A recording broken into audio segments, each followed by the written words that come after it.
アイドルのイメージはもう息苦しいんや。Welcome to MsMojo, and today we're breaking down the ways that big-budget media productions have dealt with the unexpected passing of their directors. I closed the door. What do you want? Where were you raised, in a barn? What do you want?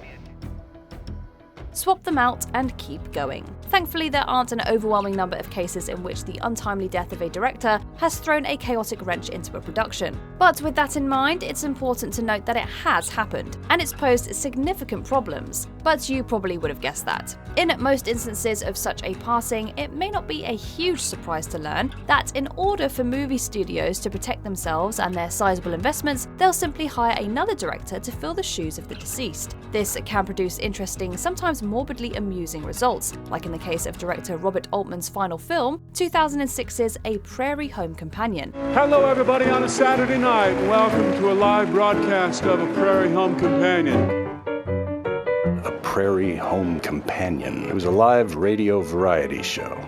The kind that died 50 years ago, but somebody forgot to tell them until this night. The influential filmmaker, who died aged 81 just a few months after it was released, was already in failing health from leukemia. In order for an insurance company to sign off on the production, Altman agreed to hire a backup director in the event that he fell ill or even died during filming. Big corporation down in Texas had bought up the radio station. Well, this isn't really going to be your last show, is it? Every show's your last show. That's my philosophy. Thank you, Plato. It was curtains, and everybody knew it.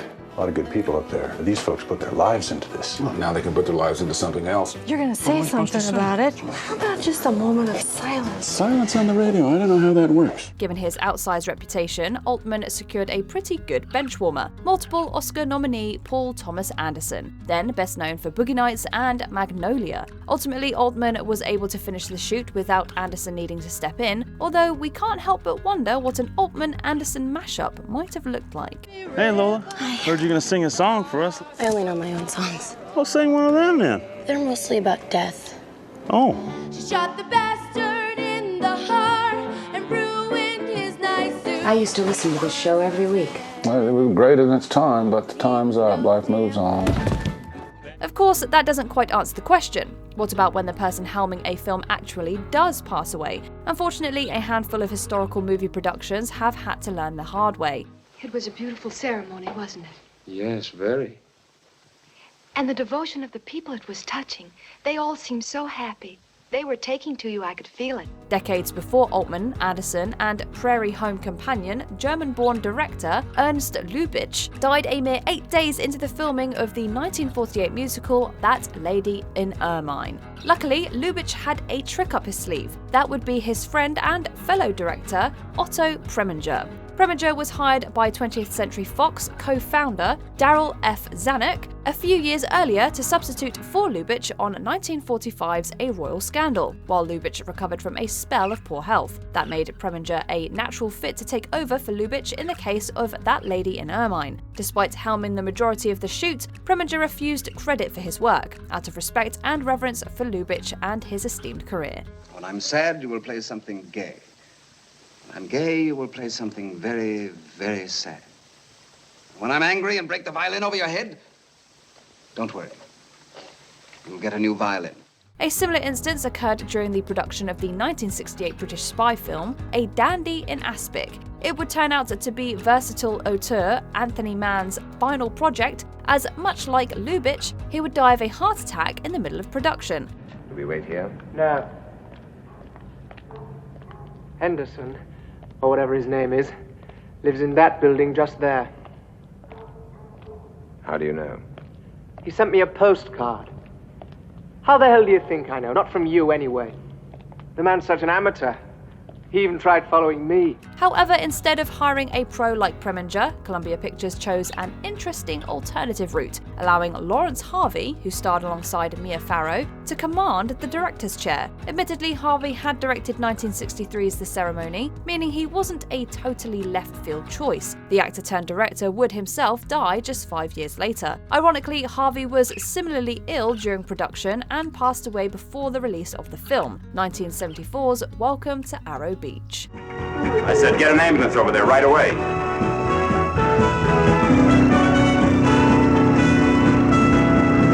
man! Look out for those people!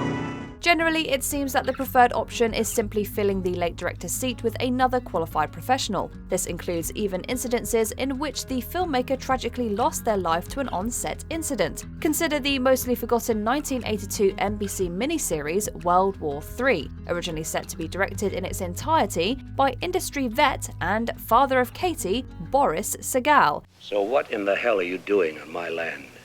Reluctantly but firmly retaliating. Retaliating against what? Against your grain embargo. It's our grain. Grain is food. Cutting off our food supply is criminal. In a shocking, bizarre, and deeply disturbing accident, Sagal was fatally wounded after inadvertently stepping into a helicopter's tail rotor blades. Having turned the wrong way upon exiting the helicopter, Sagal died just hours later of his injuries. In this case, he was promptly replaced by British TV director David Green. As the old phrase says, the show must go on. Your country and mine have had an open secret ever since the end of World War II. An open secret? That neither one of us could afford and therefore would not trigger World War III. I had hoped that the mention of war would never be raised in this meeting. What do you think we're doing here? Attempting to negotiate an agreement, are we not? Scrap the project altogether. Here's how we'll handle it. What are the first two are Stutzes? See, I codenamed them Donna and Karen. Yeah. You'll have to redo this so we can read it. Yeah. But just go down the line here and codename them. I want all of them listed this way. Okay, I'll put it in order, yeah. Get the rest of this junk cleaned off of here. Yeah. You probably haven't heard of actor, filmmaker, and stunt driver H.B. Halicki, but you may have heard of his magnum opus, the 1974 indie action flick Gone in 60 Seconds, which became a sleeper hit and was remade in 2000 with Nicolas Cage and Angelina Jolie. Halicki wrote, directed, produced, and starred in Gone in 60 Seconds and recruited his friends and family to act in it. You called me in here for that? Yeah, Mr. Big Shot. That's why. So what? I didn't connect the two until I found that card on the sun visor. H.D. Smith is none other than Harold Dwight Smith. A sort of proto-Fast and Furious, Halicki's film is perhaps best known for its central 40-minute-long car chase scene, which at 40 minutes clocks in as the longest chase scene in movie history. It's fitting then that for its sequel, Halicki chose to go bigger, aiming to topple a 160-foot-tall water tower. Said the Los Angeles Times in announcing his death, witnesses told police that Halicki, 48, of Gardiner, died when a cable that was attached to a water tower snapped and severed a telephone pole, which fell on him. Without its creative driving force, Gone in 60 Seconds 2 was permanently cancelled, also likely a consequence of it being an independent production. Well, I'll tell you what to do. What's that? Why don't you just investigate Taylor Webb in your usual manner? By the time you get around to it, it'll be history. Adrian, be serious. How can I in this nut house? Before we continue, be sure to subscribe to our channel and ring the bell to get notified about our latest videos. You have the option to be notified for occasional videos or all of them. If you're on your phone, make sure you go into your settings and switch on notifications. Enter development limbo. This is definitely the least preferred option when a director dies. Japanese filmmaker Satoshi Kon was best known for the 1997 animated psychological thriller Perfect Blue, and was 46 when he died in August 2010 of pancreatic cancer. At the time of his passing, Kon was knee-deep in the production of his fifth feature-length film, Dreaming Machine. 今日が最後やったんや。歌はもう歌わん。まったくあんなに歌手になりたいっちゅおったにね。チャンスなんで、これは前にも言ったやん。今じゃみんな新曲出すの楽しみにしよんに。山口のおじちゃんなんか20枚も買ってくれちゃうのよ。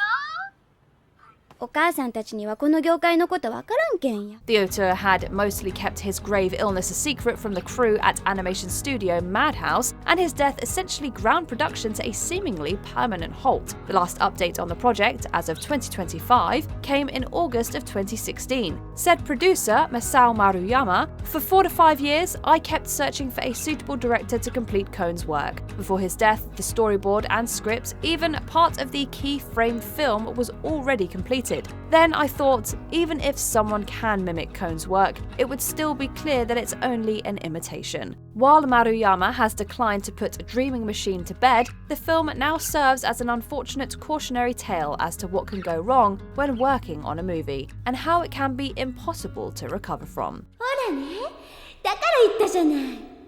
アイドルの方が良かったでしょ。おい、今聞いてんのか？勝手なこと言わないで。あなた誰なの？